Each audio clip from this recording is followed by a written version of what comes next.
Aujourd'hui, je vais présenter la structure des données spatiales. Donc, aujourd'hui, je vais faire une démonstration des librairies qu'on utilise pour gérer ces données spatiales-là. Donc, on va voir les données matricielles, les données vectorielles. Donc, pour les données vectorielles, ce que je vais présenter aujourd'hui, c'est la librairie GeoPanda. GeoPanda, en fait, qui va utiliser la librairie Panda et qui va rajouter une colonne géométrie à la fin, donc pour gérer nos points, nos polylignes et nos polygones. Et ensuite, l'objet GeoPanda, qui est un Panda Data Frame, va stocker en fait le CRS également. Donc on va pouvoir positionner notre objet dans l'espace. On va pouvoir faire les transformations aussi de CRS. Donc CRS, c'est le Coordinated Reference System, qui fait référence à un EPSG code. Donc, exemple, on va pouvoir storer en fait si notre objet est storé en lat long ou en UTM zone 19. Donc, on peut lire plusieurs fichiers, des shapefiles, des KML, des GeoJSON, GeoPackage. Puis, ça l'utilise en arrière en fait la librairie open source GDAL-OGR qui est compilée en background en C++. Puis, c'est la même librairie que QGIS va utiliser, ArcGIS, les librairies spatiales R également. Donc justement pour R, il y a deux librairies qui ont été créées. En fait, la première c'est SP en 2005. La plupart en fait des fonctions géospatiales de traitement statistique vont utiliser SP. Maintenant, on commence à utiliser SF. Euh, donc SP en fait c'est un Spatial Point Data Frame Object. Puis c'est une imbrication de liste. Donc ça fonctionne bien, c'est juste un peu plus complexe à gérer comme objet, tandis que SF a pris la même est basé sur la même structure que GeoPanda, qui est en fait la même logique qu'un GIS. Quand on ouvre un shapefile, on a notre data frame en fait. Donc c'est vraiment un data frame avec une colonne de géométrie. Donc SF, GeoPanda aussi dans les GIS, ça fonctionne tout de la même façon au niveau de la logique, de la structure. Donc, si vous pouvez utiliser SF en premier, ou du moins utiliser SF pour le lire, faire vos traitements sur votre data frame, puis après, si vous avez besoin juste d'un exemple, vous voulez faire fitter un variogramme, vous ferez juste la transformation en SP pour faire fitter le variogramme si votre librairie veut absolument un SP. Mais essayez d'utiliser le SF le plus souvent possible, c'est le plus simple. Donc on va aller voir un peu une petite démo. En fait, je vais faire une démo de GeoPanda. Donc ici, je vais importer ma librairie, mon premier. Puis je vais lire un shapefile. Donc shapefile ici, j'ai mon file path de mon shapefile ici, comme ça. Shapefile va stocker ici mon string qui fait lien à mon file path. Puis je vais y fournir en intrant ici gpd.readfile shapefile. Puis je vais je vais afficher mon GeoPanda data frame. Donc ici, on voit mon GeoPanda data frame. Donc on a ici les colonnes classiques. Donc on a les points, latitude, on a le flag, le temps. Puis ce qu'on a rajouté ici, c'est geometry avec un point Z. Donc ça indique en fait que c'est un type de point. Donc un type de point 3D avec trois géométries. Donc on a les lattes, les longues, latitude, longitude et latitude ici. 684. C'est tout mon point des points.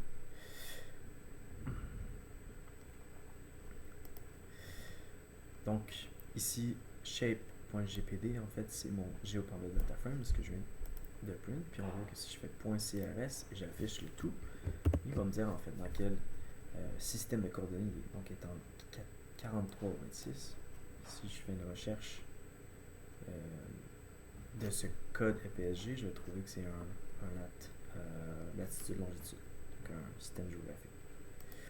Ici, ce que je vais faire, c'est que je veux reprojeter mon GeoPanda data frame dans un autre système de coordonnées qui est le 26919. Même chose, je vais fournir le code EPSG. Puis ça va transformer mon GeoPanda data frame dans le système de projection UTM en zone 19.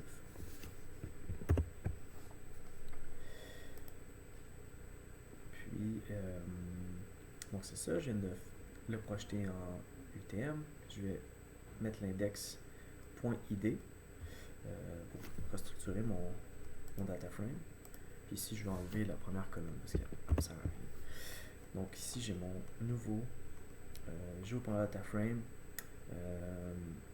que j'ai changé l'index avec mes points ID. Puis ici, on regarde mon point Z. Ici, on n'est plus en lat long, on est en UTM, donc en projeté. Puis on a gardé la même altitude ici.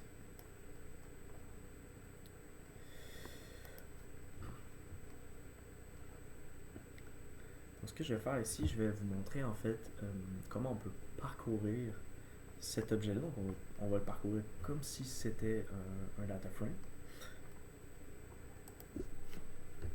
Donc ici, ce que je vais faire, c'est que je fais for index and row in .26919 iter rows. Donc ça, c'est bien important. C'est une fonction interne d'un data frame qui va nous permettre de transformer chacune des rangées en objet iterable.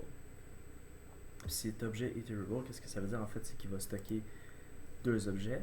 Donc l'objet row, en fait, qui va être la rangée, en fait, qui va être tout simplement une liste, en fait, de chacun de nos valeurs. Puis on va stocker également l'index. Donc l'index ici, vu que j'ai réorganisé, c'est ici, donc c'est ma cible 1. Puis là, ce que je veux, je vais afficher l'index, puis je vais afficher row. Je vais aller chercher la colonne nombre de samples. Donc, c'est comme si j'avais un data frame avec une seule rangée. Donc, je peux aller chercher mes attributs en faisant référence à l'index colonne. Donc, ici, si je fais row nombre de samples, je vais voir ici dans mon data frame qui est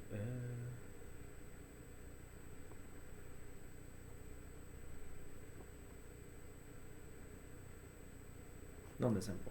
J'ai un bug mental. Donc ici, j'affiche les deux dans mon for body, dans mon body of loop. Donc c'est les opérations que je vais faire à chaque itération, donc à chaque rangée. Donc j'affiche le nombre de samples, puis mon point ID. Donc là ici, ce qu'on va faire, on va essayer on va complexifier un peu la chose. Donc ce qu'on veut faire, c'est qu'on veut aller chercher on va aller chercher la géométrie, en fait. Donc, la valeur de mon point X et de mon point Y pour chacune de mes observations.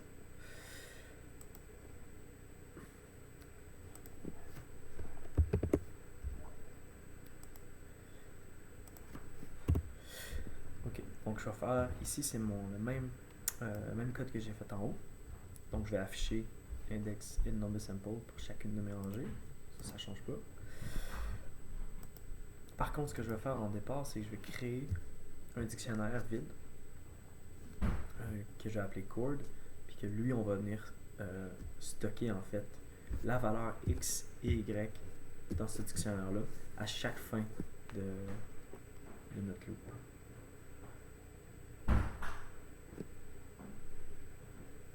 Donc ici, je commence. Puis ici, je vais enlever mon if juste pour le faire pour chacun des loops. Puis après ça, on va rajouter un test conditionnel. Donc ce que je fais, pour chacun de mes rangées, ici, je vais stocker la variable x, donc row, indexer géométrie. Donc je fais référence en fait à ma dernière colonne ici, ma colonne géométrie. Puis je vais aller chercher une fonction qui est créée par GeoDataFrame pour accéder en fait à ce premier chiffre-là. Puis ensuite, je vais aller chercher une autre fonction pour aller chercher ce deuxième chiffre-là. Donc stocker, parce que là, tout est stocké ensemble. Moi, je veux juste la valeur en float.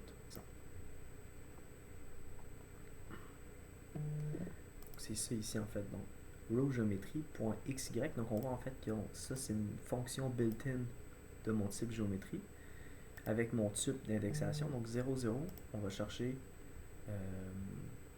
le x. Et celui-ci, 1, 0, on va chercher le y.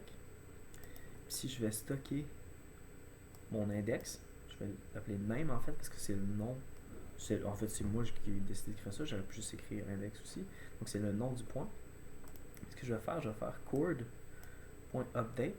Donc ça, update, c'est une fonction built-in, parce que j'ai mon point, c'est une fonction built-in de mon dictionnaire, puis qui fait que on va updater notre dictionnaire, on va rajouter une nouvelle observation.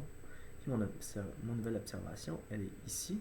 Tu vois, je la mets en crochet moustache, donc c'est name, deux points, avec ma liste.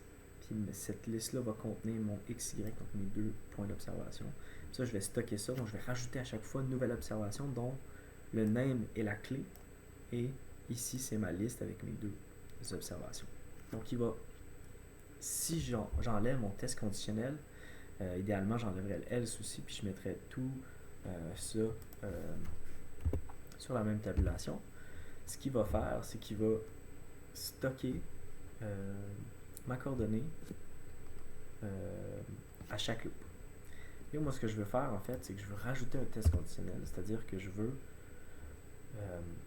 stocker uniquement les observations dans mon data frame, en fait mes points dont les observations sont plus de 60, ils ont plus de 65 observations.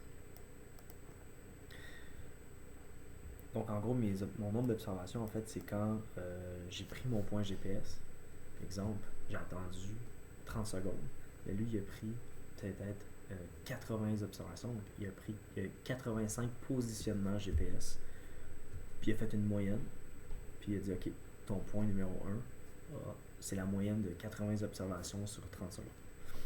Donc moi, je veux avoir un truc précis, donc je vais dire, ok, moi je veux juste les samples, je veux juste les points dont le nombre de samples est plus que 65. Donc if row nombre de samples, donc je fais l'index de la colonne nombre de samples est plus grand ou égal à 65, 2 points.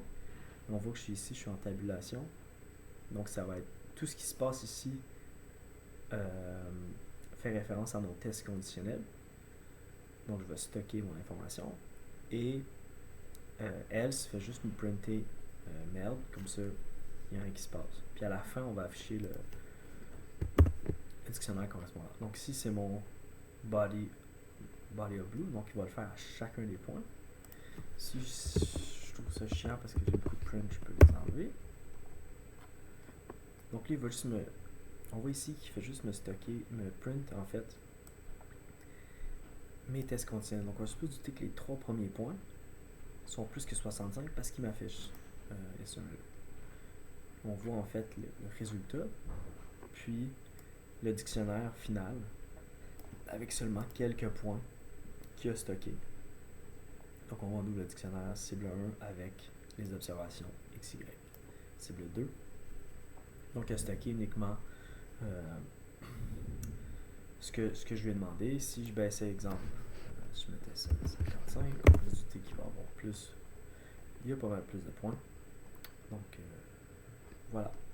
Donc là, je vais montrer comment faire un for loop dans un GeoPanda data frame. Ça aurait pu être un data frame. Par contre, ici, ça c'est spécifique à des GeoPanda, en fait, à la colonne géométrie pour accéder à la coordonnée XY.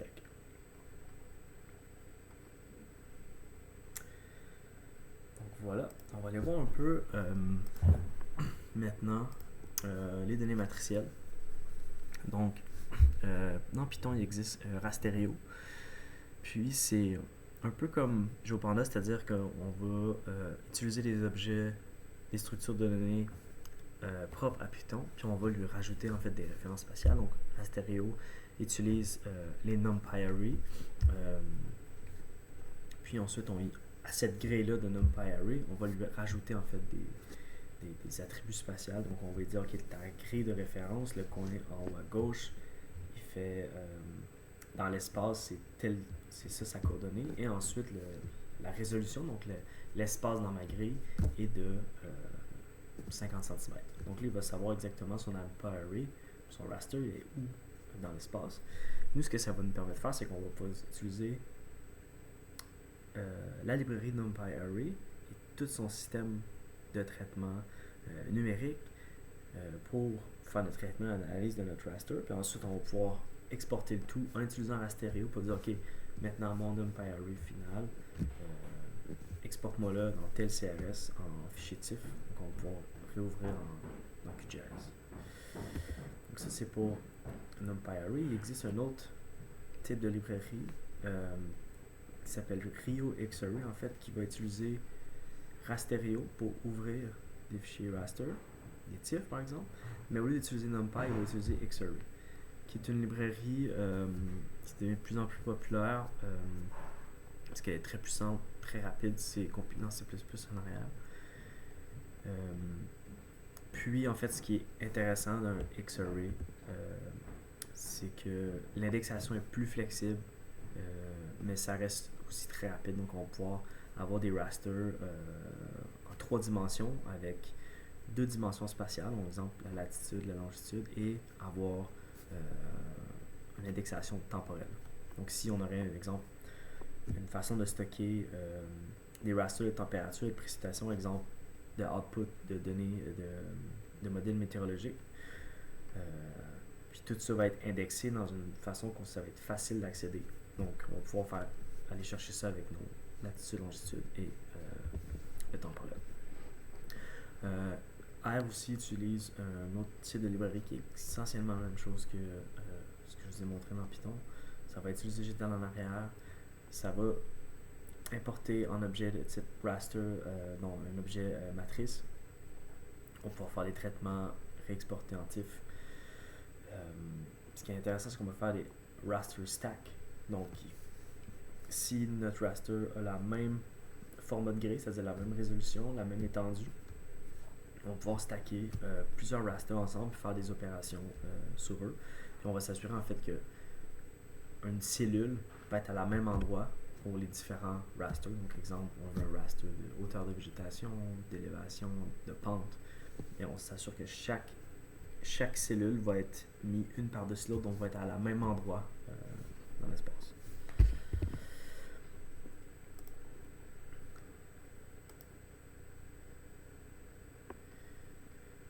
Donc si je veux faire une démo avec Rasterio Xarray qui nous donne Rio Xarray, donc je vais importer tout ça. Je vais aussi importer Matplotlib qui va nous faire la visualisation.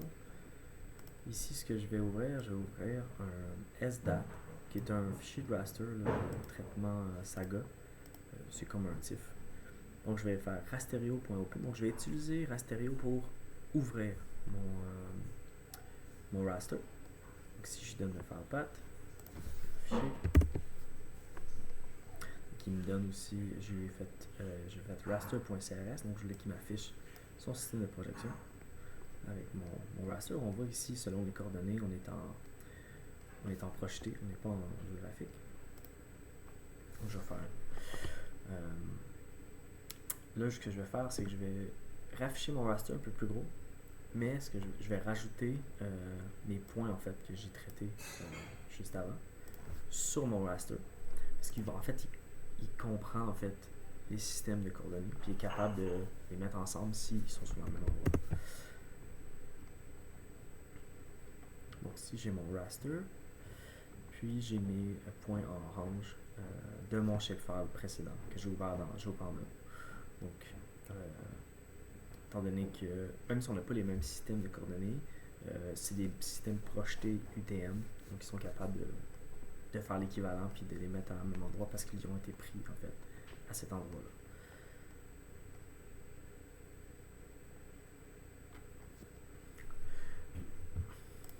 Donc là, ce que je vais vous montrer en fait, c'est de faire un resample en fait. Donc on va on va ouvrir un raster, on va afficher la résolution de notre raster, on va l'upscaler en fait. Donc s'en aller vers une résolution un peu plus grossière, puis on va merger en fait l'information. Donc je vais importer mes librairies. Puis ce que je fais en fait, je vais lire un TIFF, je vais l'ouvrir avec Rasterio, puis avec Rio Xarray, donc Rio ici, donc xdr.rio.resolution. Je vais stocker en fait la résolution de mon raster dans cet objet-là. Je vais afficher. Donc on voit ici que résolution, on voit qu'en x et y, on est à 0.03 mètres. Donc on est dans une résolution de 3 cm. Donc c'est assez fin, c'est un fichier, un raster qui a été fait par Brom. Puis ici, ce que je vais faire, c'est que je vais, en fait, moi je vais aller vers une résolution de 0,5 mètres. Donc là, ce que je vais définir mon upscale factor en fait. Donc ça va être un facteur en fait qui va mon facteur de transformation de ma nouvelle grille en fait. Donc là, on va parler d'une grille qui est assez fine, avec une espace de 3 cm. On va définir notre nouvelle grille en fait pour aller mettre l'information à l'intérieur. Donc j'ai besoin en fait de mon facteur de transformation, donc upscale factor. Puis là en fait je fais new width et new height. Puis je vais aller chercher en fait le width original de mon raster, ici, xdr.rio.8. Je vais faire multiplier par mon upscale factor, que je transforme en integer, donc je veux pas un float, je veux pas un décimal, je veux un nombre entier. Pour ma nouvelle width et height, je vais faire la même chose. Mon upscale factor de 0,7. Puis, c'est là ici en fait que je vais tout rentrer l'information dans mon XDR resample, donc ça va être mon nouveau raster. Donc je vais utiliser la fonction de Rio XArray reproject. Puis pourquoi je suis allé dans XArray en fait, c'est que je vais vous montrer en fait que si j'utilise cette petite ligne de code pourcentage time, on va timer en fait notre resample. On va voir que c'est très efficace, très rapide. Donc c'est pour ça que je suis allé chercher Rio XArray. Sinon on peut faire la même chose dans Rastereo. C'est un peu plus long, mais ça va fonctionner quand même. Donc ici, je fais ma fonction reproject. Ici, ce que je mets, la première chose qu'elle a besoin, elle veut savoir en fait le CRS. CRS dans lequel on va envoyer notre nouvelle grille. Là, je ne fais pas de reprojection, je prends la même en fait. Donc c'est xdr.rio.crs. Donc c'est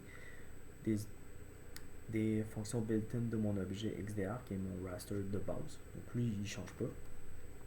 J'aurais pu mettre un nouveau code PSG si je voulais le transformer dans un nouveau système. Ma nouvelle shape de ma grille, c'est new height, new width. Donc là, c'est mon nouveau système, ma nouvelle grille de référencement. Puis après, il veut savoir comment tu veux faire le resample de partir de 3 cm à 50 cm. Donc moi, j'ai dû faire un resample cubique qui est assez classique là, comme manière de resample. Donc je vais envoyer, puis je vais lui demander de m'afficher la valeur à l'aide de son fil.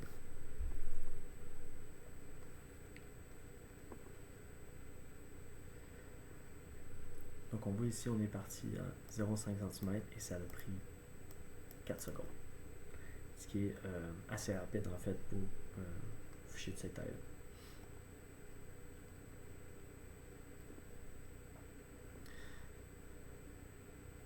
Donc voilà, c'est ce qui est fait pour les rasters. Ensuite, le dernier truc en fait que je vais vous montrer pour finir tout ça en fait, c'est quand vous avez créé un bout de code en fait qui va traiter soit un vecteur, un fichier vectoriel ou un fichier raster. Vous voulez interagir les deux ensemble, vous pouvez peut-être aller chercher les coordonnées de vos points sur le raster pour extraire la valeur du raster et le stocker sur un shapefile. Vous pouvez faire un fichier de code, puis si après vous voulez le rajouter, le refaire sur d'autres fichiers, vous pouvez créer une fonction. Donc c'est ce qu'on va voir. Donc ici, c'est essentiellement les bouts de code qu'on a fait plus haut en fait dans la démo, puis que je vais créer une fonction avec. Donc ce qui est important, c'est de faire def myFunction avec les paramètres. Donc def myFunction, on voit que la couleur va changer, def va être en vert, donc c'est built-in dans Python pour créer des fonctions. MyFunction, c'est mon nom. Je peux l'appeler Pierre si je voudrais, n'importe quoi. Puis filename puis le nombre de samples, ça va être les deux variables dynamiques, si je peux dire. Donc les deux intrants qu'on va vouloir mettre à notre fonction. Puis il faut que si j'écris filename ici, il faut qu'il y ait une place là-dedans où on retrouve filename tel quel. Parce que lui, il va savoir en fait que l'intrant que tu mets ici, dans le code, il s'en va là. Donc on voit ici que filename, on va le mettre dans la première ligne de code qui va être notre read file, donc on va lire notre joue par notre data frame. Le nombre de samples, ça va être une variable dynamique qu'on va pouvoir changer. Donc ici, on voit que mon nombre de samples se retrouve ici. Donc ça va être un intrant dynamique que je vais pouvoir moi-même définir pour chacune des fois que je vais rentrer ma fonction. Donc est-ce que je veux sélectionner uniquement les opérations avec 40, 55, 65. C'est moi qui va rentrer ça ici. Donc après, je lis mon data frame. Je vais faire exactement le même code que je vous ai montré précédemment pour aller chercher mes coordonnées. La seule différence ici, c'est que, étant donné que mes coordonnées sont ici, mon test conditionnel ne sert à rien. Donc ce que je vais faire, c'est que je vais bouger mon code pour qu'il puisse être dans mon test conditionnel. Je vais rajouter les tabulations, donc tout mon code est ici avec la tabulation. Donc il va être exécuté seulement si mon unsample est plus grand que mon intrant, ma variable dynamique, puis je vais supprimer ça. On voit ici que bon, j'ai ma tabulation de test conditionnel de for loop, mais ensuite on a une autre tabulation qui est la tabulation de ma fonction, puis elle va finir avec ici return chord. Si vous ne mettez pas de return, la fonction va juste exécuter du code, mais elle va pas vous stocker de résultats en fait. Donc le but en fait, moi ce que je veux avoir à la fin de ça, c'est mon dictionnaire coordonnées qui a stocké les informations que je voulais. On va faire return chord. Puis quand je vais exécuter ma fonction, je vais l'enlever. Là je la compile, donc là Python sait c'est quoi ma fonction. Avant il ne savait pas c'était quoi. Si je fais ça ici, string to file hello, j'exécute, il va me dire string to file hello, no such file or directory. Parce qu'en fait, c'est pas un file path, c'est juste un string. Parce que lui a besoin, ici, il a besoin d'un file path parce que c'est l'intrant de ma fonction readFile. Puis pour readFile, il a besoin d'un file path. Donc si je vais aller chercher un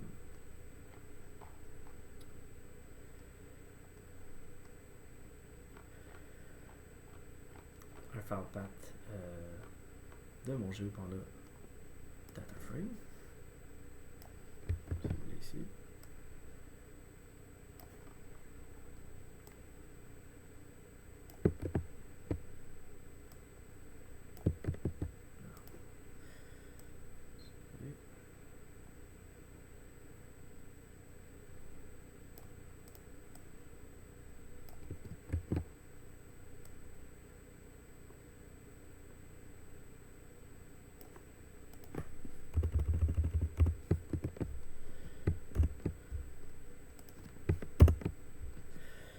Donc là, il exécute mon code.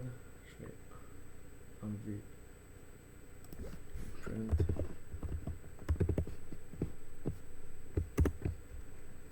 C'est plus propre.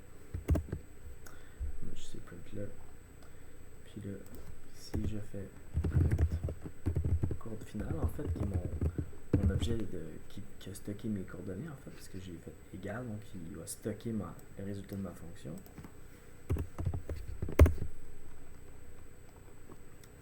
Là, le dictionnaire final est ici. Donc voilà, c'était tout pour la démo sur les données spatiales.